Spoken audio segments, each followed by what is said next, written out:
The most important decision that you and I will make today and every day is what we allow to go into our mind. We are the product of our thoughts. Here's the question: how do you filter out the bad ones and dwell on the good ones? That's today on Living on the Edge.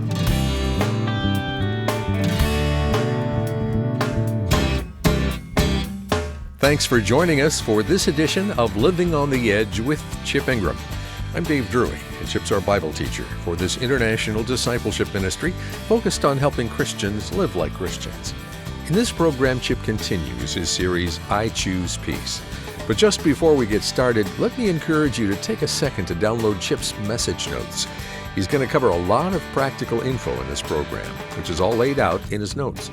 Now, to download this helpful tool, just go to the Broadcasts tab at livingontheedge.org. App listeners, tap Fill in Notes. Well, with that, let's join Chip for part 2 of his message, In a Broken World. Before I watch, listen, or think, is it true? Does it honor God? Is it right or wrong? And next, is it pure? This is from the same root word as holy, that means to be set apart, means to be free from defilement, sexual and moral purity in thought, word, and deed. And the question you want to ask is, will this cleanse or dirty my soul? Job would say in Job 31:1, I've made a covenant with my eyes. How then could I gaze lustfully for a virgin? David in Psalm 101, about verses 2 and 3, he says, I've committed before you, Lord, to live a blameless life, and I will set no worthless or vile thing before my eyes. Can I just say something, and we won't belabor it? If you have a porn addiction, just get help. All the research is that it is as addictive as cocaine. And trying hard and really intending and wanting to break a porn addiction is not something you'll probably do on your own. No one else has. And it produces fears, and it multiplies into lies and cover up. And it's no less addicting than if you were sticking a needle in your arm. And it's a pseudo-intimacy that will destroy your relationships. And so God's heart would be, I want you to see sex as holy and pure. The Bible says God made it. He loves it. But the marriage bed should be holy. He wants what you watch. Not just porn, but the kind of movies. And not just the sexually explicit ones, but what about the ones that they sort of suck us in by, you have this kind of mean guy married to this wonderful gal, and she falls in love with someone who's really not her husband, but he's a nice guy, and she's a nice guy, and he's a jerk, and we find ourselves rooting for them in their affair. And you know what that does? Tick-tock, tick-tock, tick-tock, seed planted. The enemy's very shrewd. The battle for your life is not out there. The battle is right here. The weapons of our warfare are not fleshly, but divinely powerful. And we will take every thought captive to the obedience of Christ. And that's why if you have a teenage son, in fact, in our day now, if you have a teenage daughter, you have to open the phones and have a conversation. And you need to do it in the next 24 or 48 hours. And sit down and talk about, your mind is so precious. And you are so precious. And the kind of addictions and the kind of information and the kind of attacks, no one would take their 12 or 13 or 11-year-old daughter or son or 10-year-old boy and drop them off, like in downtown San Jose in the middle of the night or downtown Oakland and go, hey, I'll catch you later, have fun. And yet when you don't have filters, when you don't have a conversation, when you haven't talked about these things, it's exactly what you're doing. And our kids are dying. Ask yourself, will this cleanse or dirty my soul? And the next word is lovely. I like this one. Attractive, winsome, beautiful. It pictures things that call forth a response of love and warmth versus bitterness, criticism, and vengeance. This is a call to smell the roses, to look at a rainbow, to watch kids playing in a park, to ponder a pleasant memory, to pause with a warm embrace, to put your feet up and read an encouraging book. Yesterday, I'm very excited. I guess it was Friday. I played golf a couple times. It's so fun. And as I was driving, it was about 6:30 in the morning, and all these puffy clouds, and then it was all red and pink behind them. And I was just driving, and it was just like winsome, attractive, admirable. Oh, Lord. And I happened to my phone, you know how these phones work where they just play songs that are on your phone. You never know which is coming up. And out of the blue comes up a song from a 25-year-old young man who's best friends with my son. And he died of cancer at 25. And the song came on, Restore Me.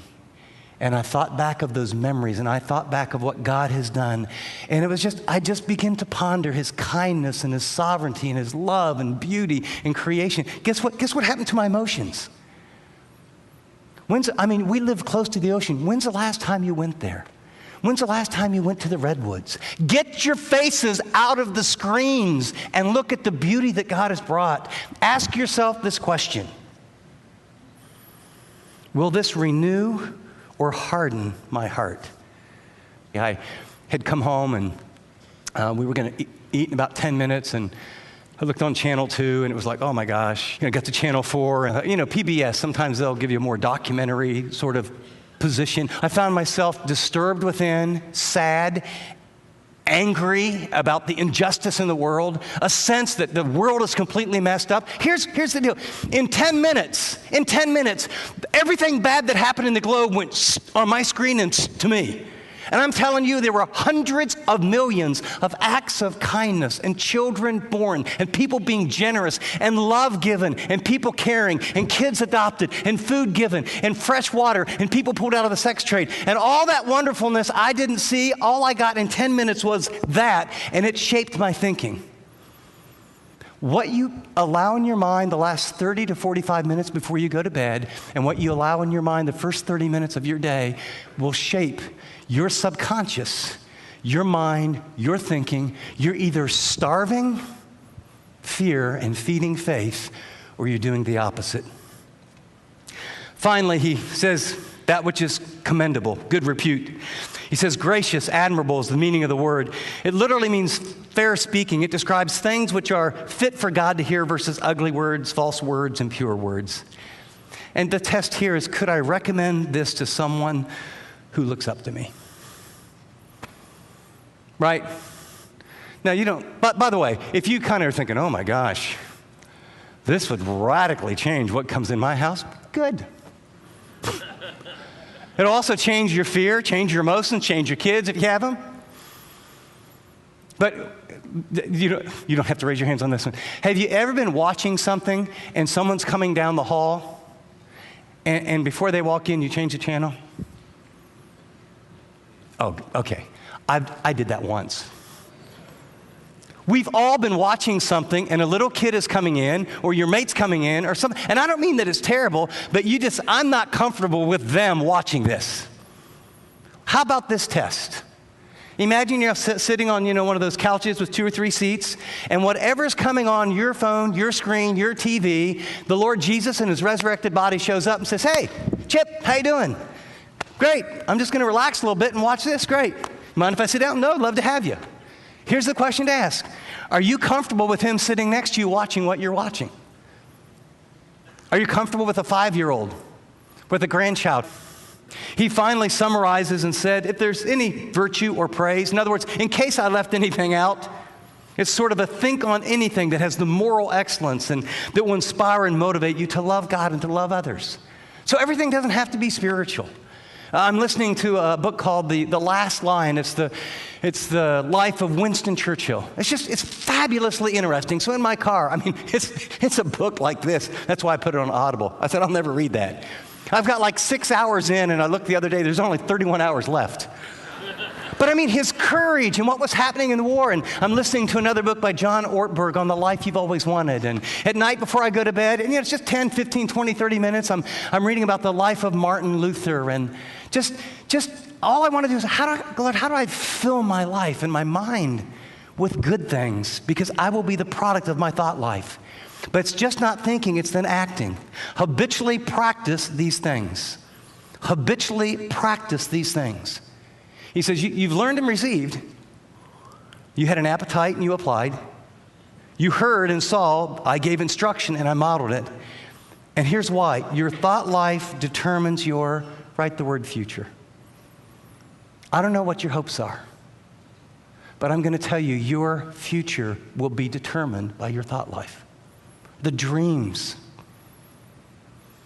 the passions, the joys, the thoughts for friends, for family, for work. The scripture in Romans chapter 8, I put it in the Amplified because it's so graphic. Here's a great truth. Follow along. For those who are living according to the flesh, set their minds, notice the phrase, on the things of the flesh, which gratify the body. But those who are living according to the Spirit set their minds on the things of the Spirit, His will and His purpose. Now, the mind on the flesh is death, both now and forever, because it pursues sin. But the mind of the Spirit is life and peace, the spiritual well-being that comes from walking with God, both now and forever. The mind of the flesh with its sinful pursuits is actively hostile to God. It doesn't submit itself to God's law since it cannot. And those who are in the flesh, living a life that caters to sinful appetites and impulses, notice, cannot please God. You can't keep putting things in your mind and then in your will, oh God, I want to do this. Transformation always begins with your thinking. Second, how? It's the principle of mind renewal. The principle of mind renewal. It's a verse we hear a lot around here, Romans chapter 12, 2. And I like this again in the Amplified Bible. And do not be conformed to this world any longer with its superficial values and customs, but be transformed, and notice, not overnight, progressively changed as you mature spiritually by the renewing of your mind. Sometimes in some of these illustrations, they kind of get me because I'm getting older. I've been a Christian a little over 40 years. I didn't grow up as a Christian. I'm still doing the most basic things that I did years ago because I'm still struggling with everything that I'm talking to you about. But what I can tell you is, as I have done what I've talked about, the transformation that I've seen God in my life and those I love and those I've had the chance to help. So I have a little card. You can make your own. Before I watch, listen, or think on it, is it true? Does it honor God? Is it right or wrong? Will this cleanse or dirty my soul? Will this renew or harden my heart? Would I recommend this to someone who looks up to me? Will this bring peace or fear in my life? When I went through this stuff with my back, I had a time to really ponder some big issues and look at some pretty big holes that I felt God was speaking to me. And so there was a lie. I've always been, semi-ADD, A-type personality. But here's a lie I've believed most of my life. I'm a prisoner of the opinions of the important, influential people in my life. I agonize when my best judgment and direction from the Lord is different from theirs. Disagreeing with them will harm our relationship irreparably.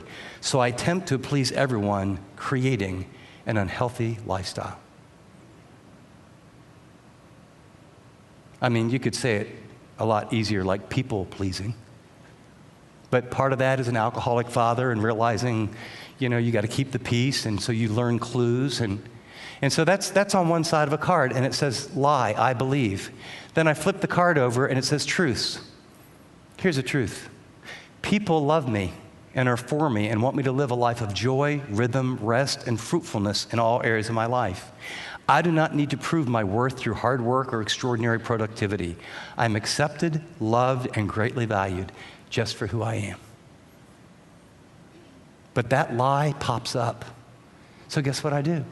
I read this side of the card, and then I say, stop. And then I turn it over, and I read this side of the card. And you know what I do? I'm setting my mind on the Spirit. What lies do you believe?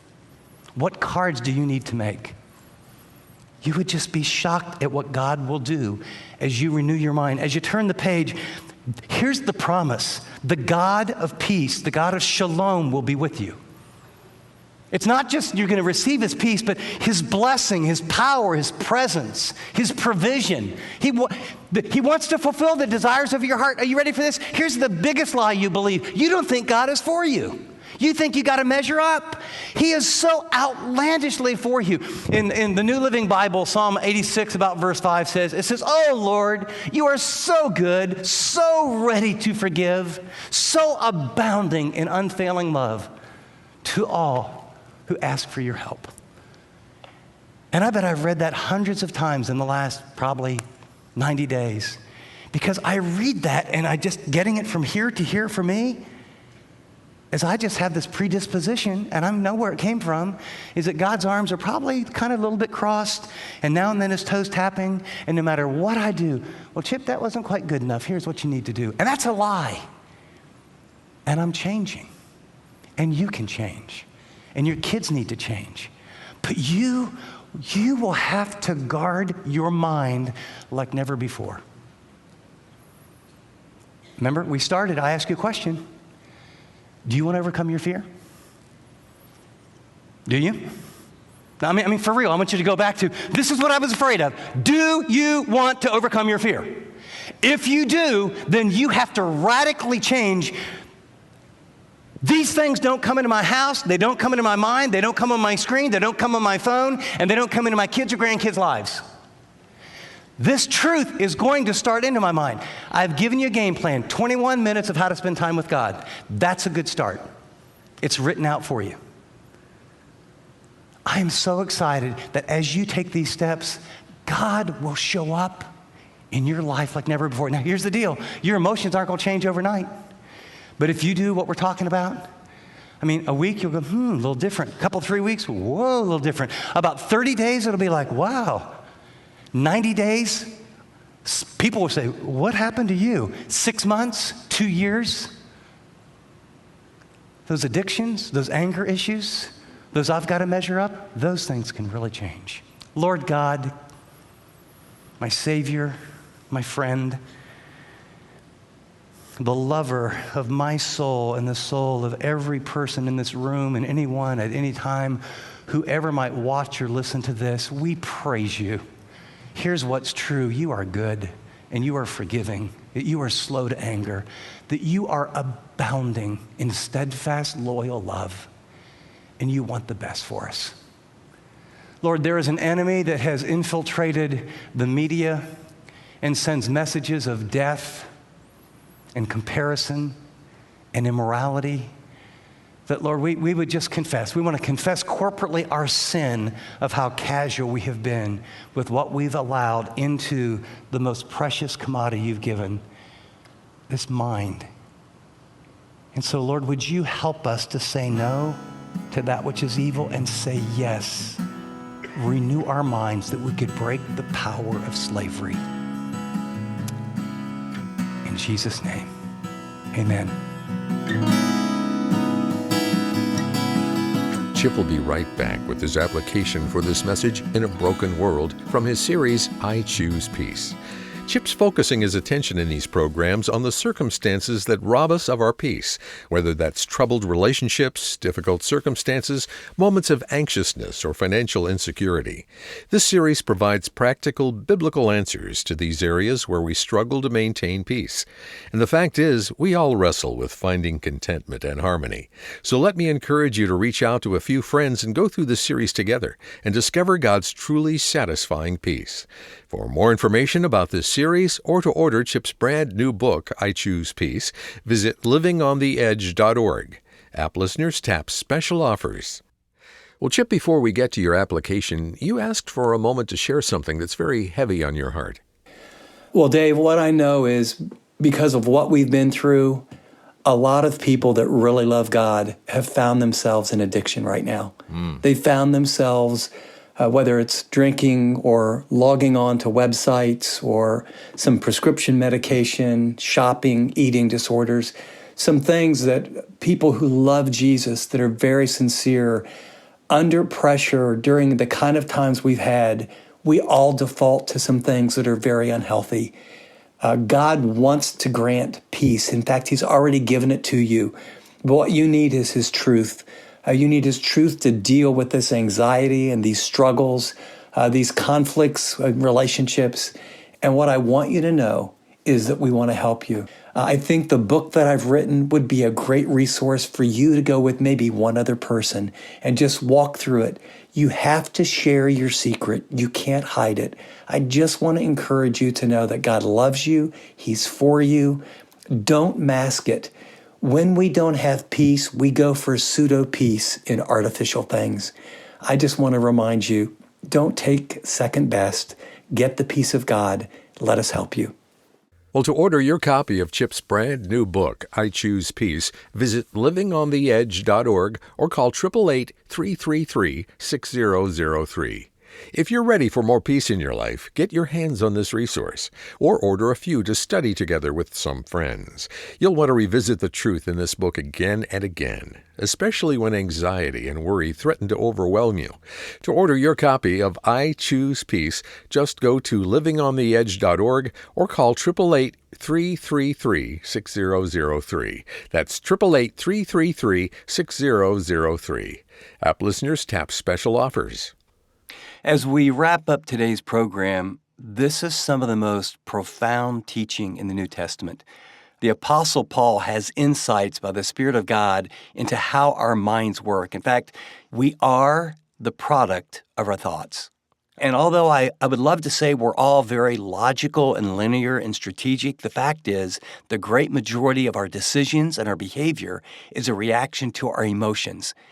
And the Apostle Paul then says, okay, dwell on these things. And then he's going to list 6 or 7 very specific things that provide a filter to say, don't think on these bad things, because viewing things, thinking on things, reading things, taking things in that are negative, ungodly, wicked, that attract your flesh, that make you want to do what's wrong, when you think and dwell on those things, it will literally play out in your behavior, and then you receive the consequences. What we currently see in the behavior of Christians, in the value of Christians, and in Christian families is a direct correlation to what we're putting in our mind. I just have to tell you, if you want your children or your grandchildren to have different kind of lives, it begins with us and what we put in our mind. Because my thoughts will produce my emotions, that produce my behavior, that will produce the consequences and the outcome of my life. Can I encourage you to think very carefully about what you put in your mind?